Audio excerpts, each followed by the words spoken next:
Iyon, nandito tayo sa Marcos Highway. May bagyo pero wala pa naman. Madilim lang doon sa bandaron. Marcos Highway to, papunta tayong Cubao, Katipunan Avenue, ganyan. Papunta kasi tayo sa Maynila, sa may Taft Avenue, sa may Luneta. Doon tayo papunta. So, ano ngayon? Happy birthday kay Bonifacio Day, 1863, no? November 30, 1863 siya pinanganak. So, maligayang pagbati, maligayang kaarawan sa ating bayani. At siya ang nag-iting ng himagsikan nung panahon na ang mga Pilipino ay makabayan pa, no? Hindi kagaya ngayon. So, ngayon, tingnan natin. Traffic, alam naman nila, sabi ng mga tropa, traffic kahit saan. So, traffic naman talaga mula nung since birth sa Pilipinas. Traffic naman talaga, hindi ka na kailangan magulantang dyan dahil parang pag sinabi mo yung traffic, buong buhay mo na lang sasabing traffic dahil hindi na yan magbabago. Unang-una, maliit ang kalye natin, tsaka nakuha natin sa Kastila yung mga sukat ng mga kalye natin, no? So nung unang panahon kale-kalesa pa lang ang dumadaan dyan sa malilitang ibang kalye. Tapos ang sasakyan walang control, di ba? Lahat pwedeng bumili ng napakaraming sasakyan at kahit anong sukat. At ang pasok ng mga e-car, di ba? Mga e-car, mga debaterya na kotse, di ba? Sometimes e-bikes, no? So wala silang license, wala silang control, no? Kahit hindi pa lisensyado yung mga tao, pwede na magmaneho dahil ito ay bago pa lang debaterya. So ang pag ako lumalabas sa Maynila o Quezon City, automatic na yan, talagang gulo kung gulo. Kaya tawag ko dyan ay gubat, tawag ko dyan ay urban jungle, no? Marami kang makikita dyan mga unggoy, mga gorilya, no? Mga sawa, mga kengkoy, no? Lahat na makikita mo dyan. Talagang para kayong mga ano dyan na nagpapalipad na aeroplano na nagdo-dog fight, no? Chamba kung mabuhay ka. So, ganun talaga. Hindi na ako nagtataka dyan. Pero syempre, tiwala pa rin ako sa motor. Kaya kahit sabihin nilang traffic, kita nyo naman nakakasingit ang motor, no? Kahit mainit. Tsaka enjoy din ako dahil bihira lang naman ako lumabas dito. Kagaya niyan, may pinasukan akong trabaho malapit sa bahay lang. To be exact, 5 kilometers, no? 5.2 kilometers lang ang layo. So, parang kapapainit pa lang ng makina nandun ako. So, hindi ko problema yung traffic. Pero ngayon, paminsan-minsan naman, gusto mo rin pumasok dito dahil ito ay Aurora Boulevard na, no? Nandito tayo sa Aurora Boulevard. Ito ay childhood tambayan ko, Aurora Boulevard, kasi ang aking trabaho noon ay nasa Data General 1000 Aurora Boulevard. Kalalampas lang natin. Tapos this is around St. Joseph Church area. So ito, Aurora na to, Aurora. Nakikita nyo yan sa taas, oh. May train. Ito yung New York yata, yung unang kali dyan sa kanan, New York Street. So ito na yung 20 Avenue, di 20 IP, no? So memorable to, lakad kami ng lakad dyan. Tapos ang aking school ay dun lang sa may kanto. Yung mamaya dadaanan natin sa may Cubao, yung ngayon ay Crest Hotel na, Crest Hotel. So doon lakad kami ng lakad dito kasi ang kursong kinuha ko doon ay tungkol sa electronics and computers. So sometimes pinapag-assemble kami ng mga amplifier, ng mga sound system, no? Hindi pa yung kagaya na wala pa Shopee noon. Talagang ina-assemble namin yung mga sound system namin and mobile lights. Assemble yan, board level. So dito kami kumukuha ng pyesa sa street na to. Napakaraming mga pyesa rito sa Cubao. Sa ngayon, hindi pa naman naubos eh. Punta kayo sa Farmers Dico, nandun pa rin siya, no? Yung bilihan ng mga pyesa. Dico, Cubao, Farmers. So ito, yan, Cubao, ito yung Romulo Street. Nagtrabaho ako dyan sa may Tropical Hut Romulo. So ayan, nakikita ko yung ibang familiar. Ayan, Coronet, buti hindi pa nila tinake down. Alam ko hindi na buhay yan dahil sobrang luma na yan. Pero nandun pa yung sign, Coronet sign, parang landmark na lang, no? Hindi na siguro buhay yan, imposible siguro. Oo. Ito yung Crest Hotel, yan sa kanan, no? Yan yung dating school ko dati. So ito, approaching ano na tayo, EDSA, Aurora Boulevard, corner EDSA. So As you can see, wala namang masyadong traffic to. Medyo kina-cut out lang yung pag-aantay sa traffic sign. Pero actually, wala naman talagang mahabang traffic to. Ito nga ba? Bakit naiwan to? Oo nga, no, naiwan ah. Parang pinapakita ko pa sa inyo yung traffic dito sa EDSA. No? Oo nga. Pero okay pakitapos nito is parang sa ano na, sa E. Rodriguez na. Yung tawag nilang E. Rodriguez. Papunta na to sa Balito, Cubao, Quezon City, no? So Quezon City area na yun. Papunta E. Rodriguez, nandyan yung mga schools, no? Tsaka yung, of course, Trinity College and St. Luke's Medical Center, no? Nandyan sa E. Rodriguez na yan, no? May karugtong dito yung New York. Karugtong din ng New York, Cubao. Alam ko sa New York yan. New York to eh. Alam ko yung New York na to eh. Diyan dati sina Hero Bautista, Bautista na artista. Diyan sila eh. Tapos marami ring editing house dito. Nung nag-aaral kami mag-edit dito, marami ritong kumukuha sa amin. Kasi malapit na tayo sa Morato. Tomas Morato. Marami dito mga yung mga sa showbiz ba. Kasi malapit sa GMA-ABS, no? So maraming mga subcontractor na nasa paligid nito, yung mga opisina, no? Dito sa area na to, E. Rodriguez.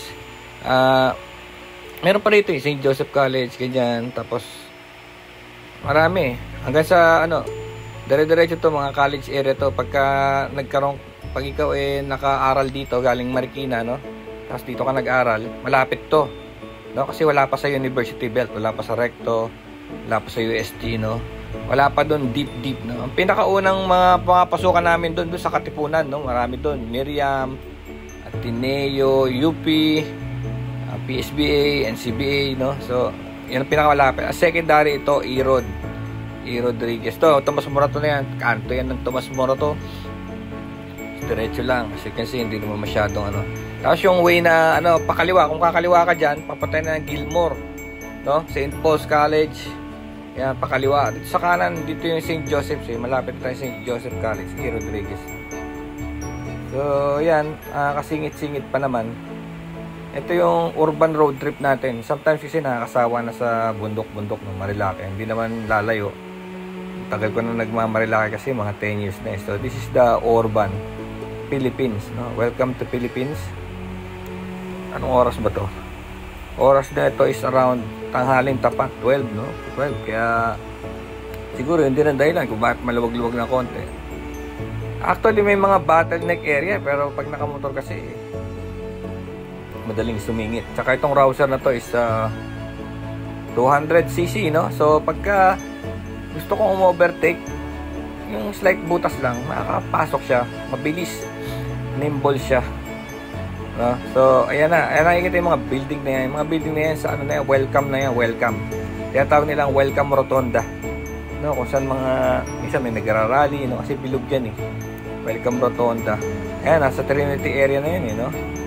SNR, yan, malapit tayo sa kanto, welcome rotonda. Tapos ang gagawin natin, kasi yung Espanya Avenue na papunta UST, pakaliwa. Ngayon, hindi ka naman makakadiretsong kaliwa. So, ikot tayo sa rotonda, no? Ikot tayo sa Quezon Avenue Rotonda. Yan ang gagawin natin. So as you can see, nostalgic din yan sa mga ibang nag-aaral dito, sa mga nasa abroad, no? So ayan, may bagyo nga ngayon pero wala pa naman eh, hindi pa pumasok. Tinitignan ko lang from afar, madilim. Pero syempre ready naman ako dahil may jacket ako. Ito nakikita mo, nagtitinda, no? Touch it lang yung bayan, matanda o tingnan mo. Ganong edad na nagtitinda pa siya ng mga tela. Pero ganun talaga buhay. Iba-iba. So ito maganda sa area na to. Alam ko itong kaliwa na to, itong kalawang lote na yan, Sampaguita din. Sampaguita Production.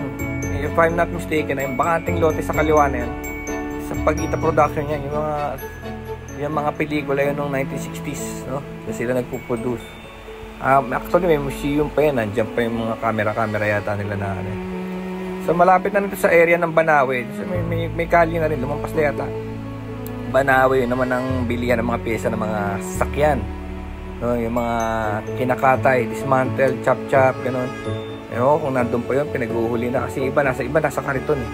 So nangyayari, nagiging talamak ang karnaping dito sa Quezon City dahil binebenta sa Banawe yung mga pyesa. Tapos yung mga nagbebenta ay yung mga nasa Kariton ba? Kariton. Kasi mutik na akong makarnapan dyan sa Quezon City. Yung meron akong Lancer na box type yung box type kasi na yun marami pa, kaya tsaka mabilis mabenta pyesa nun dahil marami pa yun punta ka nga sa mga auto supply ngayon, may pyesa pa yun yung Lancer box type na 82, luma na yan, pero maski sa Lazada, Shopee may pyesa pa yun kasi ano siya, parang common na kotse, parang Toyota. Andito na tayo, nakikita niyo SMDC. That's the Rotonda, no? So iikot tayo Quezon Avenue na ito. Further on, that's Santo Domingo Church, no? Kung diretso pa tayo ng konti doon, Santo Domingo Church. Tapos dito sa may Rotonda na yan, ayan, Rotonda. Pag kumanan ka dyan sa diyan sa kanan dyan, sa SMDC na yan, yan yung Mayon na grabe dyan dati. Diyan kami kumukuha ng mga software noon. Yung software, yung mga pinipiratang software na hard to find dyan. Pero ngayon, ewan ko ba, muna crackdown na nila yung mga piracy na yan. Mahirap na rin pati yung mga download peer-to-peer. Hindi na ako nag-download, may kasamang virus Tapos ayan, dire-diretso ka lang. Itong nostalgic tong lugar na to. Ito na yung Maynila na to, sa may bandang UST na to. Talagang ang mga bahay dito luma-luma, Kastila talaga na Kastila structure, more than 100 years. Dito sa mga sa mga Dapitan Street, ganyan, Vito Cruz, yan sa may kanan. No? So maganda rito, parang back to time, no? Back to the past. So ayan, nakita nyo, diba? So ito, singit-singit tayo. Matraffic talaga dito. Kita nyo naman, di gumagalaw yung 4 wheels. Kami lang mga motorang nakakagalaw, nakakasingit, no? Yan, wala naman namin bisikleta kaya pag kami namin bisikleta, giveaway, no? Pero sa ngayon wala. Kaya ganyan. Ito na, malapit na tayo sa sa UST. Pagka sinabi mo kasing napakagulo, magulo talaga dito. Talagang magulo kasi walang structure yung yung kalye, walang structure lalaki, liliit, ganun kasi ganun yung nakagistan, no? Minsan lalaki ng lubak. Pero itong main highway na to, naayos nila, kaya sobrang dami ng daloy ng traffic dito kasi Maynila, maraming businesses. Saka lalo na yun, yung mga high-rise na yan, naglabasan. Ibig sabihin, yung mga nakatira dyan, may mga sasakyan din, di ba? So, dadaan din lahat dito. Isipin mo, isang maliit na area na ganyan, biglang tatayo ng napakaras. Yung UST sa kanan. Yan, yun. Mais naman. No? So, ito, recto na to, recto. Kakaliwa ka, recto. Pero hindi tayo sa recto Dapitan Street, yan. Diretso tayo Ito tayo sa Metropolitan Theater. Pero dadaan na tayong Quiapo Church. So, papakita ko sa inyo yung recto, yung Raon. Kung nababalitaan nyo yung Raon, ang daming mga murang bilihin dito. Ito yung underpass na. Ito, Isitan, Maynila na yan, nasa kanan, no? So, lalabas, pag-angat natin dito is Raon Supercenter, no? Raon, Recto, Hidalgo, Quiapo Church. Yan, Quiapo Church. Yung Hidalgo Street sa tapat ng Quiapo Church, doon naman ang Camera Haven. Marami kayong mabibiling murang camera doon. Ang laki ng diferensya. Sabihin ko sa inyo, ang diferensya 30%. Kasi marami dito, bagsakan dito. Kasi malapit to sa pier. Bagsakan dito, makikita niyo mga camera dito, hindi man English ang manual. Minsan minsan Arabic, minsan Malaysian, no? Minsan Chinese. So ganun ang style dito. Smuggled, ayoko lang sabihin pero may mga smuggling na nangyayagawa rito kasi ibang-iba presyo rito, murang-mura. As dito rin yung paggawa ng mga camera sa Hidalgo, no? Itong kanan na to, kanan area to, ayan, nakikita niyo yung mga stall sa gilid ng bangketa. Diyan yun, tsaka makikita ng murang helmet, murang stuff, no? Mga stuff na galing China, no? Mga galing sa pier. Diyan, mga gears, mga jacket, mga t-shirt, no, mga yung knife, no, mga camping gear na mumurahin. Mura talaga. Ayan ang church. Ayan ang Quiapo Church. Tapos yung street sa tapat niya, yun ang Hidalgo. So, kung gusto nyo mag-walking tour, tagus-tagusin nyo yan. Hanggang sa dulo, mapupunta kayo sa Binondo. Ito yung Quiapo area na to. Tapos ito, tatawin tayo. Pupunta tayo sa Metropolitan Theater, no? Pagtawid nito, Pasig River na yan eh.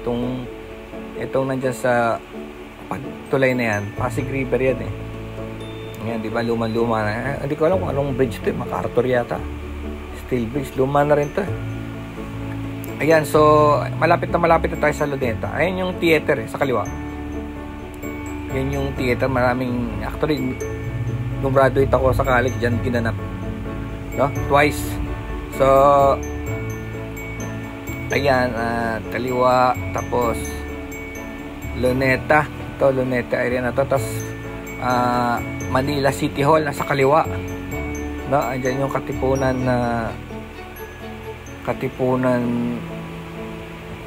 symbol, no? Yung parang statwa gano'n.